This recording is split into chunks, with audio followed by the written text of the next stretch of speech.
ಲೋಕ ಫಲಿತಾಂಶದ ಬೆನ್ನಲ್ಲೇ ರಾಜ್ಯ ಕೈನಲ್ಲಿ ಕೊತ ಕೊತ ಅಂತ ಇದೆ.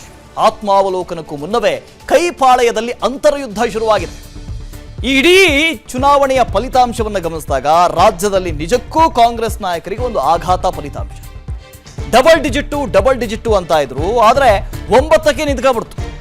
ಹಾಗಾಗಿ ಆತ್ಮಾವಲೋಕನ ಮಾಡೋದಕ್ಕೆ ರೆಡಿ ಆಗಿದ್ದಾರೆ. ಆ ಆತ್ಮಾವಲೋಕನದಲ್ಲೂ ಅಂತರ್ಯುದ್ಧ ಶುರುವಾಗಿದೆ. ಕಾಂಗ್ರೆಸ್ನಲ್ಲಿ ಸಚಿವರು ವರ್ಸಸ್ ಸಚಿವರ ನಡುವೆ ಸಮರ ಶುರುವಾಗಿದೆ. ಸಚಿವರು ವರ್ಸಸ್ ಸಚಿವರ ನಡುವೆ. ಈ ಹಿಂದೆ ಸ್ಪಷ್ಟವಾಗಿ ಕೆಪಿಸಿಸಿ ಅಧ್ಯಕ್ಷರು ಉಪಮುಖ್ಯಮಂತ್ರಿ ಡಿ.ಕೆ. ಶಿವಕುಮಾರ್ ಹೇಳಿದ್ರು, ನೋಡ್ರಪ್ಪ ನಿಮ್ಗೆ ಯಾರಿಗೆಲ್ಲ ಟಿಕೆಟ್ ಬೇಕು ಎಲ್ಲರೂ ಕೊಡೋಣ, ನಿಮ್ಗೆ ಟಿಕೆಟ್ ಕೊಡೋಣ, ಆದ್ರೆ ಏನು ಮಾಡ್ಬೇಕು, ನೀವು ಟಿಕೆಟ್ ಕೊಟ್ಟಂಥವ್ರನ್ನ ಗೆಲ್ಲಿಸ್ಕೊಂಡು ಬರಬೇಕು. ಇದು ಸಚಿವರಿಗೆ ಕೊಟ್ಟಂತ ಟಾಸ್ಕ್. ಪಂಚ ಗ್ಯಾರಂಟಿಗಳನ್ನು ಕೊಟ್ಟಿದ್ದೀವಿ, 5 ಗ್ಯಾರಂಟಿಗಳನ್ನು ಕೊಟ್ಟಿದ್ದೀವಿ, ಅನುಷ್ಠಾನ ಆಗಿದೆ. ಗ್ಯಾರಂಟಿಗಳ ಮೇಲೆಯೇ ನೀವು ಗೆಲ್ಲಿಸ್ಕೊಂಡು ಬರಬೇಕು ಅಂತ ಹೇಳಿದ್ವಿ. ರಾಜ್ಯದಲ್ಲಿ ಕಾಂಗ್ರೆಸ್ಗೆ ನಿರೀಕ್ಷಿತ ಲೋಕ ಫಲಿತಾಂಶ ಸಿಕ್ಕಿಲ್ಲ. ಎಸಿಸಿಯಿಂದ ಪರಾಮರ್ಶೆ ಸಮಿತಿ ರಚನೆಗೆ ನಿರ್ಧಾರ ಮಾಡಲಾಗಿದೆ. ಇತ್ತ ಕೆಪಿಸಿಸಿ ಅಧ್ಯಕ್ಷ ಡಿ.ಕೆ. ಶಿವಕುಮಾರ್ಗೆ ಶಾಸಕರ ವಿರುದ್ಧ ಸಚಿವರು ದೂರು ಕೊಟ್ಟಿದ್ದಾರೆ. ಒಂದಷ್ಟು ಜನ ಶಾಸಕರು ತಮ್ಮ ತಮ್ಮ ವಿಧಾನಸಭಾ ಕ್ಷೇತ್ರಗಳಲ್ಲಿ ಲೀಡ್ ತಗೊಂಬಂದಿಲ್ಲ. ನಾವೇನ್ ಮಾಡಕ್ಕಾಗತ್ತೆ, ನಾವು ಎಷ್ಟಾಗುತ್ತೋ ಅಷ್ಟು ಕೆಲಸ ಮಾಡಿದ್ದೀವಿ, ಶಾಸಕರು ಕೆಲಸ ಮಾಡಿಲ್ಲ ಅಂತ ದೂರು ಕೊಟ್ಟಿದ್ದಾರಂತೆ. ಬೆಳಗಾವಿ, ಬಾಗಲಕೋಟೆ, ಚಿಕ್ಕೋಡಿ ಕ್ಷೇತ್ರಗಳಿಗೆ ಸಂಬಂಧಿಸಿ ದೂರು ಕೊಟ್ಟಿದ್ದಾರೆ. ಶಾಸಕರು ಕೆಲಸ ಮಾಡಿಲ್ಲ, ಲೀಡ್ ತಗೊಂಡು ಬಂದಿಲ್ಲ ಅಂತ. ಬಾಗಲಕೋಟೆಯಲ್ಲಿ ಶಾಸಕರು ಕೆಲಸ ಮಾಡಿಲ್ಲ ಅಂತ ಕಂಪ್ಲೇಂಟ್ ಬಂದಿದೆ. ಯಾರೂ ಕೆಲಸ ಮಾಡಿಲ್ಲ ಅಂತ ಶಿವಾನಂದ ಪಾಟೀಲ್ ಅಸಮಾಧಾನಗೊಂಡಿದ್ದಾರೆ. ಇಷ್ಟು ಶಾಸಕರಿದ್ದಾರೆ, ಯಾರು ಕೆಲಸನೇ ಮಾಡಿಲ್ಲ. ಬೆಳಗಾವಿಯಲ್ಲಿ ಆಂತರಿಕವಾಗಿ ಶಾಸಕರು ಕೆಲಸ ಮಾಡಿಲ್ಲ ಅಂತ ಹೆಬ್ಬಾಳ್ಕರ್ ಆರೋಪ ಮಾಡಿದ್ದಾರೆ. ಪರೋಕ್ಷವಾಗಿ ಜಾರಕಿಹೊಳಿ ಬ್ರದರ್ಸ್ ವಿರುದ್ಧ ಹೆಬ್ಬಾಳ್ಕರ್ ಅಸಮಾಧಾನಗೊಂಡಿದ್ದಾರೆ. ಅತ ಸವದಿ ಮಹೇಂದ್ರ ತಮ್ಮಣ್ಣನವರ ವಿರುದ್ಧ ಸತೀಶ್ ಜಾರಕಿಹೊಳಿ ಕಿಡಿಕಾರಿದ್ದಾರೆ.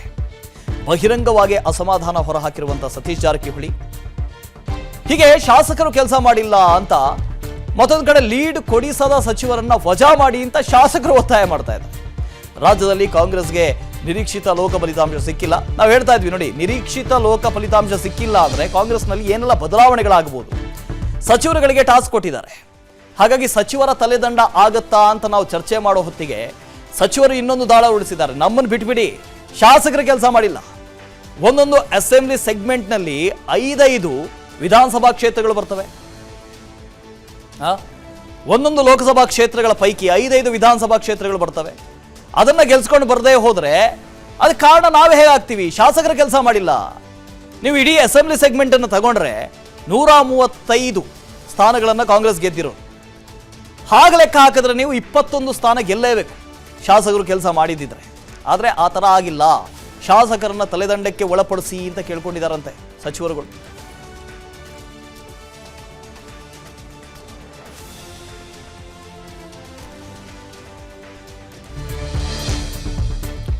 ಸಚಿವರ ತಲೆದಂಡಕ್ಕೆ ಪಟ್ಟು ಹಿಡಿದಿದ್ದಾರೆ. ಕಾಂಗ್ರೆಸ್ನಲ್ಲಿ ಕೋಲಾಹಲ ಶುರುವಾಗಿದೆ. ಸಚಿವರು ವರ್ಸಸ್ ಶಾಸಕರ ಜಟಾಪಟಿ ಬೆನ್ನಲ್ಲೇ ಡಿ.ಕೆ. ಶಿವಕುಮಾರ್ ಅಲರ್ಟ್ ಆಗಿದ್ದಾರೆ. ಶಾಸಕರಿಗೆ ಬಹಿರಂಗವಾಗಿ ಎಚ್ಚರಿಕೆ ಕೊಟ್ಟಿದ್ದಾರೆ ಡಿ.ಕೆ. ಶಿವಕುಮಾರ್. ಮರ್ಯಾದೆಯಿಂದ ಬಾಯಿ ಮುಚ್ಕೊಂಡಿದ್ರೆ ಸರಿ, ಸುಮ್ಮನಿರಬೇಕು, ಯಾರು ಬಹಿರಂಗವಾಗಿ ಮಾತನಾಡಬೇಡಿ ಅಂತ ವಾರ್ನಿಂಗ್ ಕೊಟ್ಟಿದ್ದಾರಂತೆ. ಎಲ್ಲನೂ ಸರಿ ಇದೆ, ನಾವು ನೋಡ್ಕೊಳ್ತೀವಿ. ಸಚಿವರ ತಲೆದಂಡಕ್ಕೆ ಪಟ್ಟು ಹಿಡಿದಿದ್ದಾರೆ. ಕಾಂಗ್ರೆಸ್ನಲ್ಲಿ ಕೋಲಾಹಲ ಉಂಟಾಗಿದೆ. ಒಂದಷ್ಟು ಜನ ಶಾಸಕರಿಗೂ ಕೂಡ ಅಸಮಾಧಾನ ಇದೆ, ನಾವು ಸಚಿವರಾಗಬೇಕು ಅಂತ. ಇದ್ದ ಸಚಿವರು ಮಾತ್ರ ಅಲ್ಲ, ನಾವು ಸಚಿವರಾಗಬೇಕು. ಹಾಗಾಗಿ ಇರೋ ಸಚಿವರ ತಲೆದಂಡ ಮಾಡಿ ಆಮೇಲೆ ನಮಗಾದ್ರೂ ಚಾನ್ಸ್ ಸಿಗುತ್ತಲ್ಲ ಅಂತಿದ್ದಾರೆ. ಹಾಗಾಗಿ ಡಿ.ಕೆ. ಶಿವಕುಮಾರ್ ಹೇಳಿದ್ದಾರಂತೆ, ಎಚ್ಚರಿಕೆಯನ್ನು ಕೊಟ್ಟಿದ್ದಾರಂತೆ. ಸುಮ್ಮನಿದ್ರು ಸರಿ ಅಂತ ಹೇಳಿದ್ದಾರೆ. ಬಹಿರಂಗವಾಗಿ ಎಲ್ಲೂ ಮಾತಾಡಬೇಡಿ ಅಂತ ಎಚ್ಚರಿಕೆ ಕೊಟ್ಟಿದ್ದಾರೆ ಡಿ.ಕೆ. ಶಿವಕುಮಾರ್. ಬಸವರಾಜ ಶಿವಗಂಗ ಅವರು ಹೇಳ್ತಿದ್ದಾರೆ, ಯಾರ್ಯಾರು ಲೀಡ್ ಕೊಡ್ಸಿಲ್ಲ 18 ಸಚಿವರು ಅವ್ರಿಗೆಲ್ಲ ರಾಜೀನಾಮೆ ಪಡೀಲಿ ಹೈಕಮಾಂಡ್ ಅವರು. ಯಾವ ಎಂ.ಎಲ್.ಎಗಳು ಸುಮ್ಮನೆ ಮರ್ಯಾದೆಗೆ ಬಾಯಿ ಮುಚ್ಕೊಂಡಿದ್ರೆ ಬಹಳ ಒಳ್ಳೇದು. ಬಸವರಾಜ ಶಿವಗಂಗ ಅವರು ಹೇಳ್ತಿದ್ದಾರೆ, ಯಾರ್ಯಾರು ಲೀಡ್ ಕೊಡ್ಸಿಲ್ಲ 18 ಸಚಿವರು ಅವ್ರಿಗೆಲ್ಲ ರಾಜೀನಾಮೆ ಪಡೀಲಿ ಹೈಕಮಾಂಡ್ ಅವರು. ಯಾವ ಎಂ.ಎಲ್.ಎಗಳು ಸುಮ್ಮನೆ ಮರ್ಯಾದೆಗೆ ಬಾಯಿ ಮುಚ್ಕೊಂಡಿದ್ರೆ ಬಹಳ ಒಳ್ಳೇದು. ಬಸವರಾಜ ಶಿವಗಂಗ ಅವರು ಹೇಳ್ತಿದ್ದಾರೆ, ಯಾರ್ಯಾರು ಲೀಡ್ ಕೊಡ್ಸಿಲ್ಲ. ಹನುಮಂತ್ ಇದ್ರ ಬಗ್ಗೆ ಡೀಟೇಲ್ಸ್ ಅನ್ನು ಕೊಡ್ತಾ ಹೋಗ್ತಾರೆ. ಲೈವ್ ನಲ್ಲಿ ಜಾಯ್ನ್ ಆಗ್ತಾರೆ. Hanumanthu, good morning. ಈ ಲೋಕಸಭೆಯ ಫಲಿತಾಂಶ ಬಂದ ನಂತರ ರಾಜ್ಯದಲ್ಲಿ ಏನೆಲ್ಲ ಬದಲಾವಣೆಗಳಾಗಬಹುದು ಅಂತ ಚರ್ಚೆ ಮಾಡ್ತಾ ಇದ್ವಿ. ಅದರ ಪೈಕಿ ಮೊದಲ ಬದಲಾವಣೆ ಆಗಬೇಕಾಗಿದ್ದು ಸಚಿವರ ತಲೆದಂಡ. ಆದ್ರೆ ಇಲ್ಲಿ ಸಚಿವರ ತಲೆದಂಡ ಆಗುತ್ತೋ ಅಥವಾ ಶಾಸಕರ ತಲೆದಂಡ ಆಗುತ್ತೋ ಒಂದು ಅರ್ಥ ಆಗ್ತಾ ಇಲ್ಲ. ಏನ್ ನಡೀತಾ ಇದೆ ಪಕ್ಷದಲ್ಲಿ? Good morning Vasu. ಈಗಾಗಲೇ ಲೋಕಸಭಾ ಚುನಾವಣೆಯ ಫಲಿತಾಂಶ ಹೊರಗಡೆ ಬಂದ ನಂತರದಲ್ಲಿ ಟಾರ್ಗೆಟ್ 20 ರೀಚ್ ಆಗ್ಲಿಕ್ಕೆ ಕಾಂಗ್ರೆಸ್ ಆಗ್ಲಿಲ್ಲ, ಮತ್ತೆ ಟಾರ್ಗೆಟ್ 20 ರೀಚ್ ಆಗ್ಬೇಕು ಅನ್ನೋ ಕಾರಣಕ್ಕಾಗಿನೇ ಹೈಕಮಾಂಡ್ ಬಹಳ ಸ್ಪಷ್ಟವಾಗಿ ಸಚಿವರಿಗೆ ಹೆಗಲ ಮೇಲೆ ಒಂದಷ್ಟು ಗೆಲ್ಲಿಸಿಕೊಂಡು ಬರುವಂತಹ ಜವಾಬ್ದಾರಿನ ಹಾಕಿತ್ತು ಮತ್ತು ಅವರು ಹೇಳಿದಂತ ಅಭ್ಯರ್ಥಿಗೆ ಟಿಕೆಟ್ ಕೊಡುವಂತ ಕೆಲಸವನ್ನು ಕೂಡ ಹೈಕಮಾಂಡ್ ಮಾಡಿತ್ತು. ಸೇಮ್ ಟೈಮ್ ಶಾಸಕರಿಗೂ ಕೂಡ ಒಂದಷ್ಟು ವಾರ್ನಿಂಗ್ ಅನ್ನ ಮಾಡಿದ್ರು CM Siddaramaiah, DCM D K Shivakumar ಅವರು. ಯಾವ ಕ್ಷೇತ್ರಗಳಲ್ಲಿ ಲೀಡ್ ಕಡಿಮೆ ಆಗತ್ತೆ ಈ ಬಾರಿ ನಾವು ಸಹಿಸೋದಿಲ್ಲ, ಹಾಗಾಗಿ ನಿಮ್ಮ ಕ್ಷೇತ್ರಗಳಲ್ಲೂ ಕೂಡ ನೀವು ಲೀಡ್ ಅನ್ನ ತರಿಸಲೇಬೇಕು ಅನ್ನೋಂತ ಒತ್ತಡವನ್ನ ಮತ್ತೆ ಸೂಚನೆಯನ್ನ CM Siddaramaiah, DCM D K Shivakumar ಅವರು ಕೊಟ್ಟಿದ್ರು.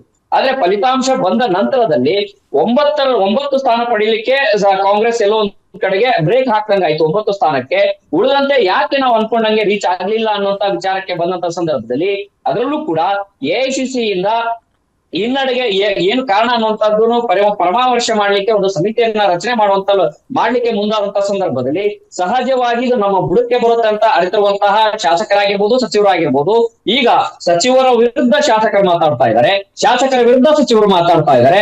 ಸೇಮ್ ಟೈಮ್ ಕೆಪಿಸಿಸಿ ಅಧ್ಯಕ್ಷರು ಹಾಗೂ ಡಿಸಿಎಂ ಡಿ ಕೆ ಶಿವಕುಮಾರ್ ಅವ್ರನ್ನ ಭೇಟಿ ಮಾಡಿ ಒಂದಷ್ಟು ಸಚಿವರು ಲಕ್ಷ್ಮೀ ಹೆಬ್ಬಾಳ್ಕರ್ ಆಗಿರ್ಬೋದು, ಶಿವಾನಂದ ಪಾಟೀಲ್ ಆಗಿರ್ಬೋದು, ಹಾಗೆ ಸತೀಶ್ ಜಾರಕಿಹೊಳಿ ಅವರು ಆಗಿರ್ಬೋದು, ಕ್ಷೇತ್ರದಲ್ಲಿ ಶಾಸಕರು ಕೆಲಸ ಮಾಡಿಲ್ಲ ಅನ್ನುವಂತ ಒಂದಷ್ಟು ದೂರುಗಳನ್ನು ಕೂಡ ಹೈಕಮಾಂಡ್ ಮಟ್ಟದಲ್ಲಾಗಿರ್ಬೋದು, ರಾಜ್ಯ ಹೈಕಮಾಂಡ್ಗೂ ಕೂಡ ತಲುಪಿಸುವಂತ ಕೆಲಸವನ್ನು ಮಾಡ್ತಾ ಇದ್ದಾರೆ.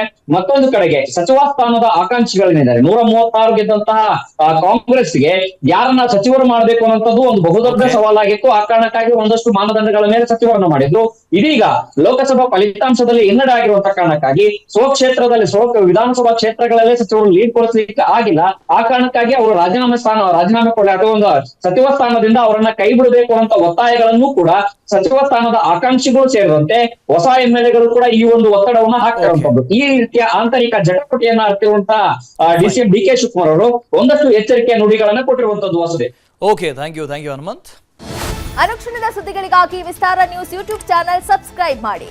ಹೊಸ ಸುದ್ದಿಗಳ ನೋಟಿಫಿಕೇಶನ್ಗಾಗಿ ಬೆಲ್ ಐಕಾನ್ ಕ್ಲಿಕ್ ಮಾಡಿ. ಲೇಟೆಸ್ಟ್ ಅಪ್ಡೇಟ್ಸ್ಗಾಗಿ www.vistaranews.com ವೆಬ್ಸೈಟ್ಗೆ ವಿಸಿಟ್ ಮಾಡಿ. ಅಂಗೈಯಲ್ಲೇ ಜಗತ್ತಿನ ಸುದ್ದಿ ತಿಳಿಯಲು Vistara news Kannada app download ಮಾಡಿ.